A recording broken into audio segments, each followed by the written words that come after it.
요한복음 3장 26절부터 30절 말씀입니다. 우리 30절까지 함께 합독하도록 하겠습니다. 그들이 요한에게 가서 이르되 라비어 선생님과 함께 요단강 저편에 있던 이곳 선생님이 증언하시던 이가 세례를 베풀매 사람이 다 그에게로 가더이다. 요한이 대답하여 이르되 만일 하늘에서 주신 바 아니면 사람이 아무것도 받을 수 없느니라. 내가 말한 바 나는 그리스도가 아니요 그의 앞에 보내심을 받은 자라고 한 것을 증언할 자는 너희니라. 신부를 취하는 자는 신랑이나 서서 신랑의 음성을 듣는 친구가 크게 기뻐하나니 나는 이러한 기쁨으로 충만하였노라. 그는 흥하여야 하겠고 나는 쇠하여야 하리라 하니라. 아멘.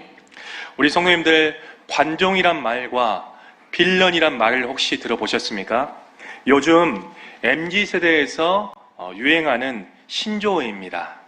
관종이란 말은 관심종자의 줄임말로 다른 사람들에게 주목받고 싶어서 과도하게 튀는 행동을 하는 사람을 가리킬 때 관종이라는 용어를 사용합니다. 또 빌런이란 말은 본래 악당이란 뜻이었습니다. 그런데 요즘은 평범한 사람들과 다르게 행동하는 괴짜를 가리킬 때 빌런이라는 단어를 사용합니다. 왜 이런 신조어가 생겼겠습니까? 오늘날 이 시대에는 사람들에게 인정받고 사람들에게 칭찬받고 사람들에게 주목받고 싶어하는 욕구가 넘쳐나는 시대이기 때문입니다. 인간들의 본성 중에 한 가지가 남들에게 인정받고 주목받고 높아지고 싶어하는 것입니다. 이것은 인간이면 누구나 다 가지고 있는 본성입니다. 그러나 이러한 기본적인 본성이 도를 넘는 사람들이 간혹 있습니다. 나를 통해서만 일이 진행이 돼야 되고 나를 거쳐서만 모든 문제가 해결이 돼야 하고 내가 항상 중심에 서 있어야 된다, 이렇게 생각하는 사람들도 더러 있습니다. 이러면 항상 문제가 일어나기 시작합니다. 대표적으로 사람들에게 인정받고 주목받는 일에 민감한 사람들이 있습니다. TV에 나오는 연예인들입니다.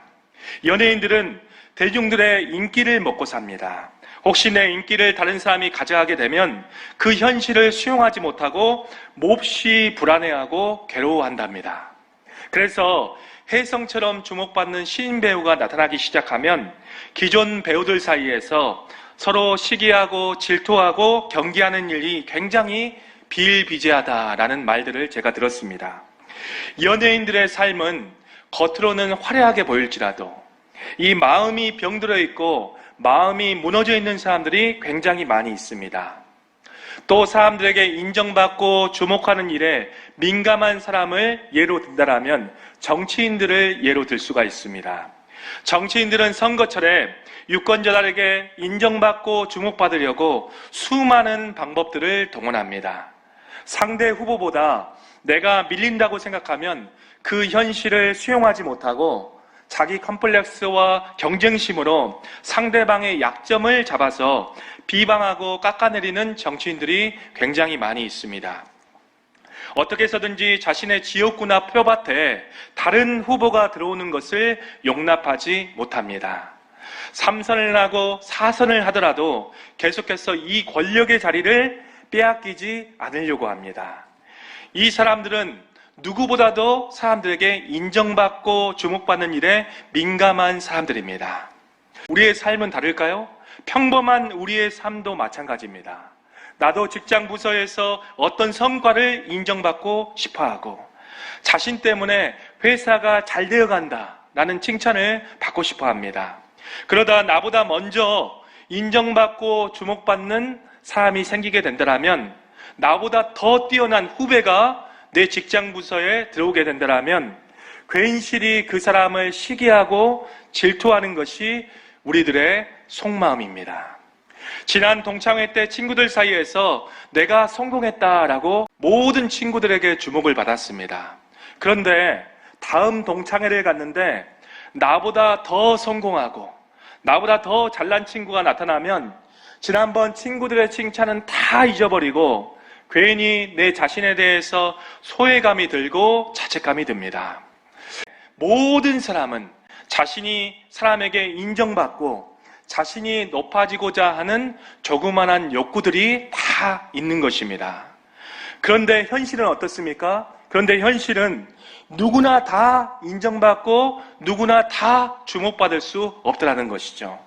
사람은 높아질 때가 있으면 내려올 때가 있고 내가 때가 되어서 반드시 물러나야 될 때가 찾아온다는 것입니다.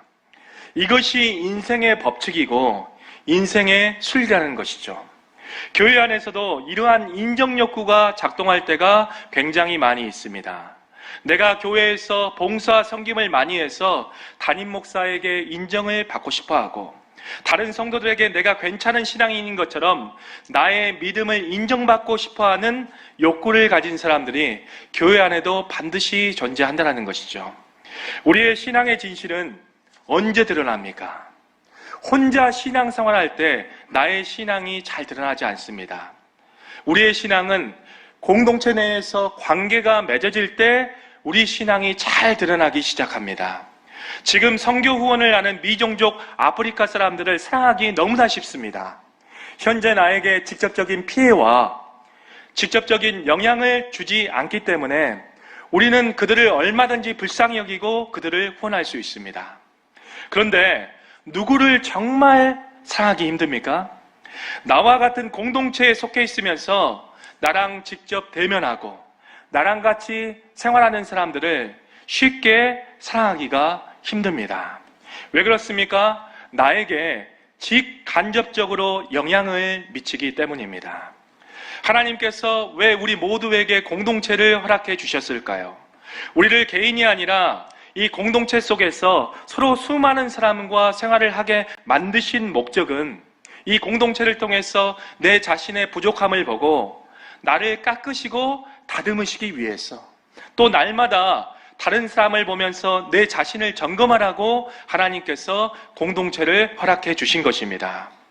교회 내에서 내가 전도한 권집사가 신앙생활 한 지 얼마 되지 않았는데 담임 목사에게 더 인정을 받고 성도들에게 더 주목을 받습니다.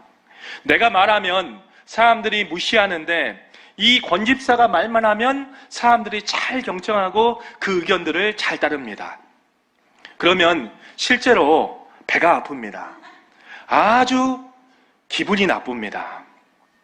분명 한 집사가 나보다 교회를 더 늦게 왔는데 나보다 먼저 신앙을 인정받아서 권사 직분을 답니다.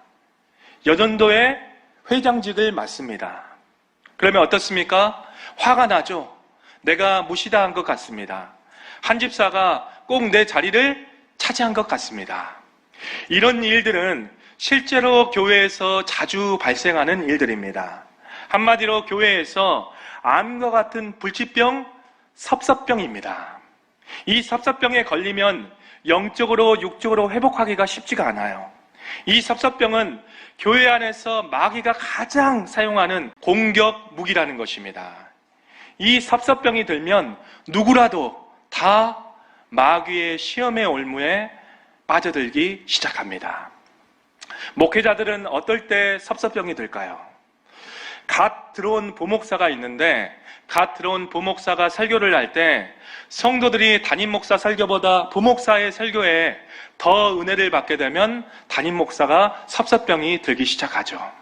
성도들은 부목사의 설교 시간이 다가오면 설교에 큰 은혜를 받게 해달라라고 기도를 하는데 반대로 담임 목사는 부목사의 설교 시간에 시험을 당하지 않도록 기도합니다.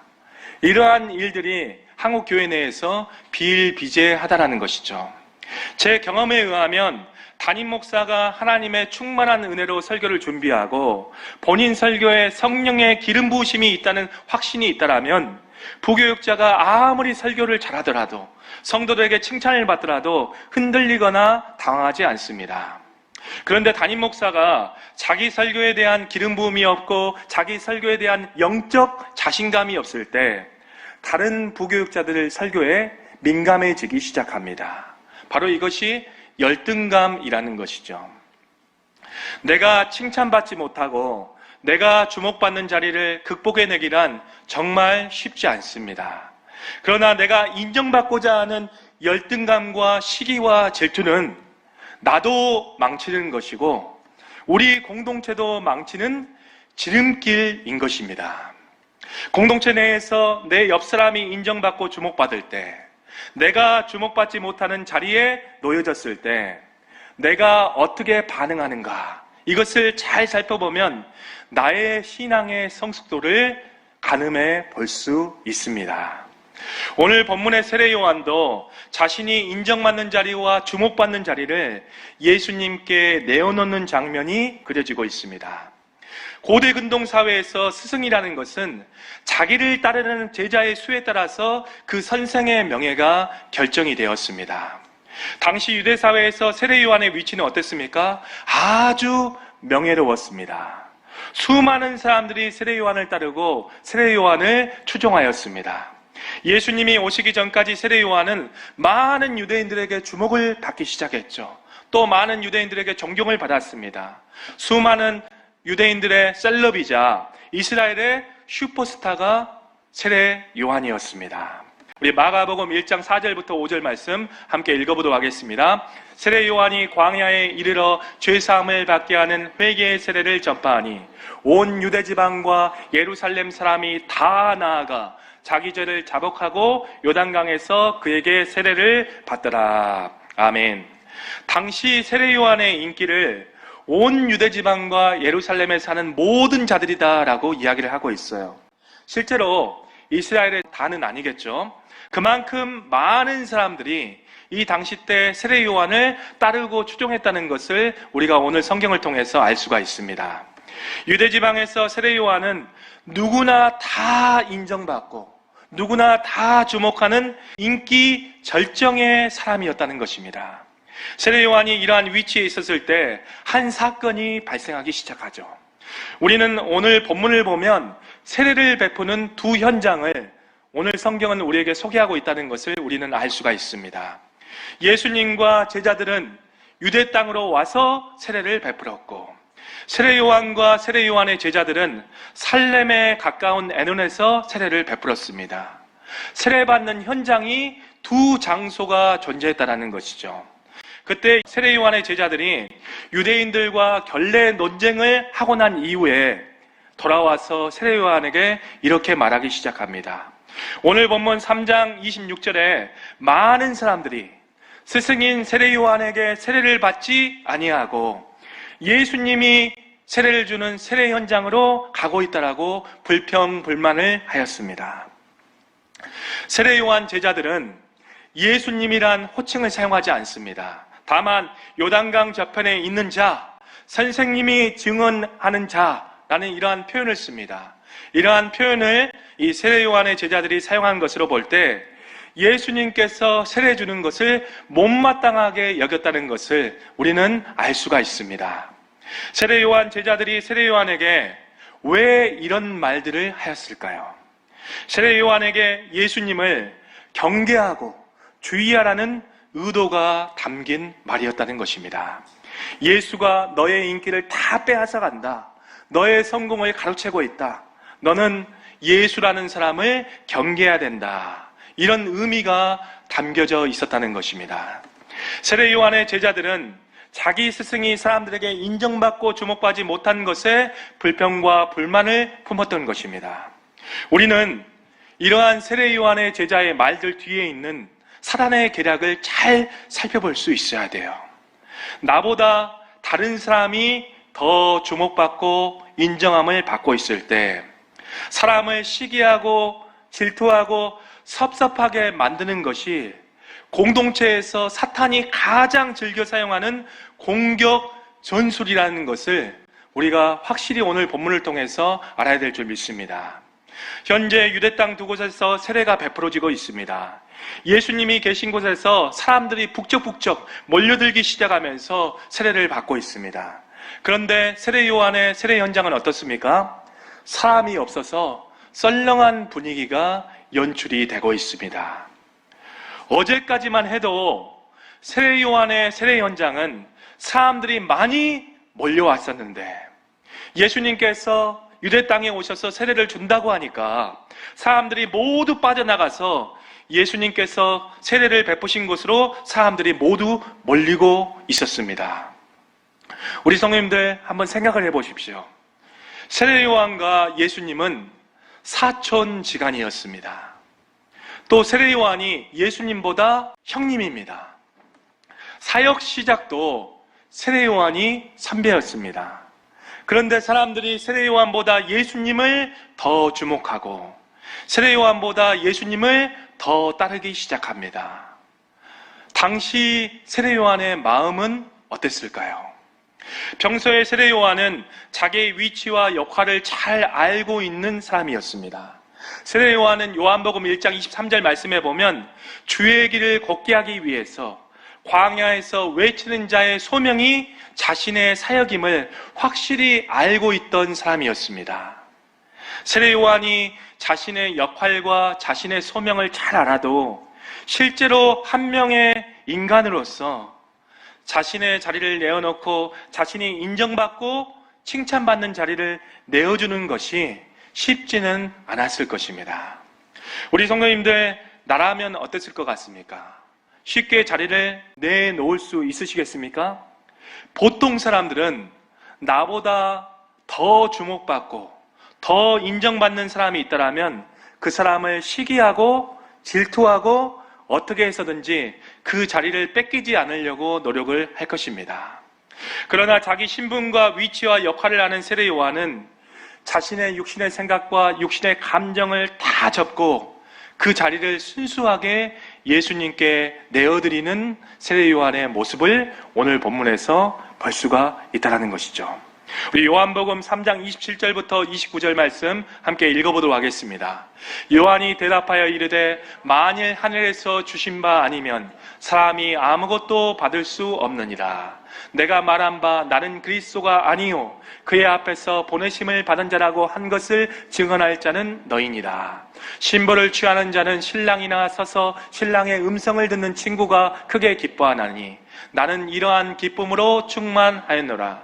그는 흥하여야 하겠고 나는 쇠하여야 하리라 하니라. 아멘.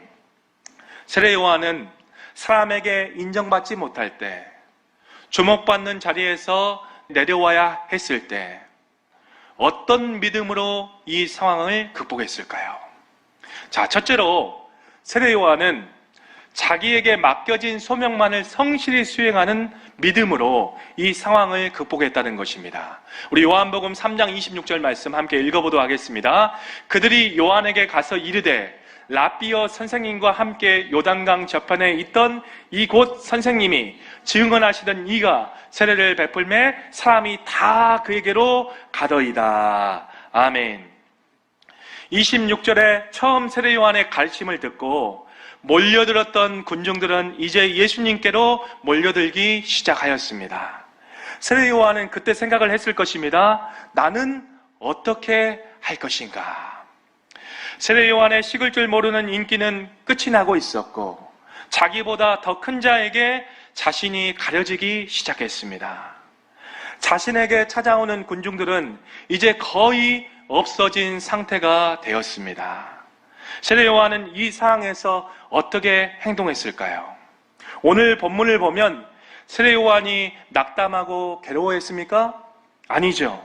세례 요한이 자기의 일을 그만두고 하나님이 자기를 버리셨다라고 결론을 냈습니까? 아닙니다. 세례 요한이 예수님을 시기하고 질투하면서 예수님을 미워했습니까? 오늘 성경의 본문은 그렇게 이야기하고 있지 않습니다. 세례 요한은 달랐습니다. 세례 요한은 하나님 앞에 성실하고 신실하게 자기의 사명을 완수하고 있는 세례 요한의 모습을 오늘 성경은 우리에게 보여주고 있다는 것입니다. 우리 요한복음 3장 23절 말씀 함께 읽어보시죠.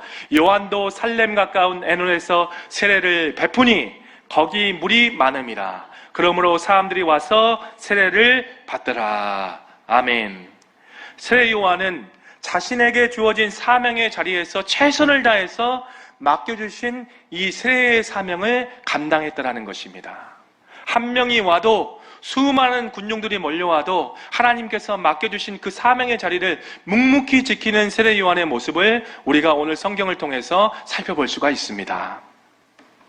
우리는 세례 요한처럼 내가 남들에게 인정받지 못할 때에도 내가 주목받지 못하는 자리에 서 있다 할지라도 하나님께서 나에게 맡겨주셨던 사명과 소명을 바라보면서 성실히 나에게 맡겨주신 일들을 감당하는 믿음이 필요하다라는 것입니다.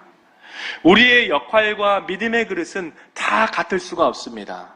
하나님이 내게 주신 믿음의 분량과 은사와 달란트가 있습니다. 하나님이 허락하신 직분의 역할과 넘지 말아야 될 분량들이 반드시 누구나 다 존재한다는 것입니다. 내가 남들에게 인정받지 못하고 주목받지 못해도 우리는 하나님과 나 사이의 사명과 소명에 집중해야 하는 것입니다. 그것을 하나님께서 원하신다는 것입니다. 우리 갈라디아서 6장 9절 말씀 함께 읽어보도록 하겠습니다. 우리가 선을 행하되 낙심하지 말지니 포기하지 아니하면 때가 이름에 거두리라. 아멘. 나에게 주어진 자리와 사명을 묵묵히 감당할 때 반드시 하나님께서는 열매를 거둘 때가 있다. 사람들이 나를 높여줄 때가 있다. 하나님께서 나를 인정하실 때가 있다라고 성경은 우리에게 말씀을 증거하고 있습니다. 달란트 비유 때 예수님의 말씀을 우리 성도님들 한번 생각해 보십시오. 예수님이 이렇게 말씀해 주셨습니다. 착하고 충성된 종아, 내가 적은 일에 충성하였음에, 이 말이 계속해서 달란트 비유 때 반복이 되고 있습니다. 신목사야, 내가 맡겨진 사명에 충성하였음에, 김집사야, 내가 맡겨진 사명에 충성하였음에. 예수님께서는 누가복음 16장 10절에 또 이렇게 말씀해 주셨습니다. 지극히 작은 것에 충성된 자는 큰 것에도 충성하게 된다. 지극히 작은 것에도 불의한 자들은 마지막에는 반드시 불의하게 된다. 이렇게 예수님은 말씀해 주셨습니다. 우리는 남들이 알아주지 않아도, 칭찬해 주지 않아도 하나님께서 나에게 맡겨주신 소명과 이 사명의 자리에 모든 것들을 충성되이 행해야 된다는 것입니다. 우리 성도님들, 바울의 복음 사역도 한번 생각해 보십시오. 바울은 전 세계를 복음화시킨 아주 위대한 인물입니다. 그래서 우리는 사도행전이나 어떤 서신서에서 바울을 집중할 때가 굉장히 많이 있습니다. 그러나 로마서나 골로새서의 이 말씀에 살펴보면 바울만큼 주목받지 못한 바울의 동역자들의 목록이 나오기 시작합니다. 사람들은 주목하지 않았지만 성경에 바울의 동역자의 이름이 기록된 것으로 봤을 때 사람들은 주목하지 않아도 하나님이 그 사람을 주목하고 계신다라는 것을 성경은 우리에게 말씀을 증거하고 있다는 것입니다. 우리 성도님들, 세례 요한이 끝까지 그의 사명과 사역을 감당했던 것처럼 내가 인정받고 내가 주목받지 못하는 자리에 있다고 할지라도 하나님께서 나에게 맡겨주신 사명과 소명을 기억하시면서 묵묵히 자신의 자리를 감당하시는 믿음이 있기를 축복합니다. 내가 사람들에게 인정받지 못할 때, 주목받는 자리에서 내려와야 될 때, 세례 요한은 또 어떤 믿음으로 이 상황을 극복했을까요? 우리 둘째로 하나님의 주권과 섭리를 인정하는 믿음으로 세례 요한은 이 상황을 극복했다는 것입니다. 우리 요한복음 3장 27절 말씀 함께 읽어보도록 하겠습니다. 요한이 대답하여 이르되 만일 하나님께서 주신 바 아니면 사람이 아무것도 받을 수 없느니라. 아멘. 세례 요한은 만일 하늘에서 주신 바 아니면 사람이 아무것도 받을 수 없다라고 고백을 하고 있습니다. 이 말은 예수님의 권위는 하나님께로부터 왔다라는 것을 세례 요한이 고백을 하고 있습니다. 사람들이 예수님께 나아가고 세례를 받는 것은 사람의 힘으로 되어지는 일들이 아니라 하나님께서 허락하신 주권적인 일들이다. 하나님께서 모든 것을 주관하시고 섭리하시기 때문에 나는 하나님의 믿음을 갖고 있고 이러한 일들을 내가 넉넉히 받아들인다. 오늘 본문의 세례 요한은 고백을 하고 있다는 것입니다. 우리가 사람에게 인정받지 못하고 주목받는 자리에서 내려와야 할 때 사람이 높게 되고 사람이 낮게 되는 것은 하나님의 섭리라는 믿음을 가지고 있어야 된다는 것이죠. 내 인생을 이끄시고 인도하시는 하나님의 주권과 섭리를 믿고 신뢰할 때 내가 인정받지 못하고 주목받지 못할 때 찾아오는 열등감, 낮은 자존감, 시기와 질투의 모든 상황들을 극복할 수 있는 것입니다. 우리 성도님들, 우리가 믿는 하나님은 어떤 하나님이십니까? 높은 자를 낮추시기도 하고 낮아진 자들을 높이시기도 하시는 하나님이십니다. 내 모든 삶의 작은 일에도 절대 우연이 없다라는 것이죠. 하나님께서 내 모든 삶의 순간순간마다 개입하시고 다스리고 계시는 하나님이십니다. 하나님께서 내 인생에 다스리지 않는 영역이 하나도 없습니다. 잠언 16장 9절 말씀 함께 읽어보시죠. 사람이 마음으로 자기의 길을 계획할지라도 그의 걸음을 인도하시는 이는 여호와이시니라. 아멘. 사람이 어떤 계획을 세우고 어떤 일들을 벌인다 할지라도 그 모든 것들이 일어나고 수행해지는 것은 하나님의 뜻 가운데 달려져 있다는 뜻입니다. 내가 인정받지 못할 때, 내가 주목받지 못할 때 극복할 수 있는 방법은 하나님이 모든 것을 인도하시고 섭리한다는 믿음입니다. 하나님이 그 사람도 사용하시고 나도 사용하십니다. 각자 역할과 사명대로 사용하시는 하나님이십니다. 하나님이 내 인생을 인도하시고 주관하신다는 하나님의 주권에 대한 믿음이 있다면 우리는 상황 가운데 인정받지 못하고 내가 주목받지 못하는 자리에도 반드시 믿음으로 승리할 수 있습니다. 자, 세 번째로 세례 요한은 오직 예수님만이 높아지는 것을 기뻐하는 믿음으로 이 상황 가운데 승리를 하였다는 것입니다. 우리 요한복음 3장 29절 말씀 함께 읽어보시죠. 신부를 취하는 자는 신랑이나 서서 신랑의 음성을 듣는 친구가 크게 기뻐하나니 나는 이러한 기쁨으로 충만하였노라. 아멘. 세례 요한은 진짜 주인공의 등장을 기뻐했다라는 것입니다. 세례 요한은 요한복음 3장 28절에 예수님은 그리스도이시고 자신은 주님 앞에 보낸 선지자일 뿐 그 외에는 자신이 아무것도 아니다는 사실을 너무나 잘 알고 있었습니다. 요한복음 3장 29절 말씀에 세례 요한은 예수님은 신랑이시고 자신은 신랑의 친구라는 것을 잘 알았습니다. 요한복음 3장 30절 말씀에 예수님은 흥하고 자신은 쇠야 된다는 것을 너무나 잘 알았던 사람이었습니다. 진정한 주인이 오셨으니 주인을 섬기는 종으로서 자신이 주목받는 위치에서 내려와야 한다는 것을, 그때가 왔다는 것을 세례 요한은 깨달았던 것입니다. 세례 요한은 이 믿음을 어떻게 실천으로 옮겼습니까? 오늘 본문의 29절 말씀처럼 세례 요한은 기쁨의 이유를 오직 예수님께 찾았기 때문입니다. 성도님들, 이 세상의 평가에 귀를 기울이면서 내 마음의 기쁨과 좌절이 계속해서 반복되기 시작하면 내가 안정된 삶을 살아갈 수 없어요. 사람들의 평가에 귀를 기울이기 시작하면 내가 불행해집니다. 오직 우리 인생의 기쁨의 초점을 오늘 본문의 29절 말씀처럼 신랑 되신 예수님께 기쁨을 둬야 된다는 것이죠. 이 신랑 되신 예수님께 기쁨의 이유를 두는 사람들은 주위의 환경이나 사람들의 평가에 쉽게 흔들리거나 요동하지 않습니다. 교회에서 내가 주목받지 못하고 내가 사람들에게 인정받지 못할 때 사람들에게 기쁨의 이유를 찾지 마시고 세례 요한처럼 오직 예수님께 기쁨을 찾는 우리 성님들의 믿음과 신앙이 되기를 축복합니다. 내가 공동체의 어느 자리에 있든지 나는 주연이 아니라 예수님을 빛나게 하는 조인이라는 사실을 우리 성도님들 꼭 기억하시길 바랍니다.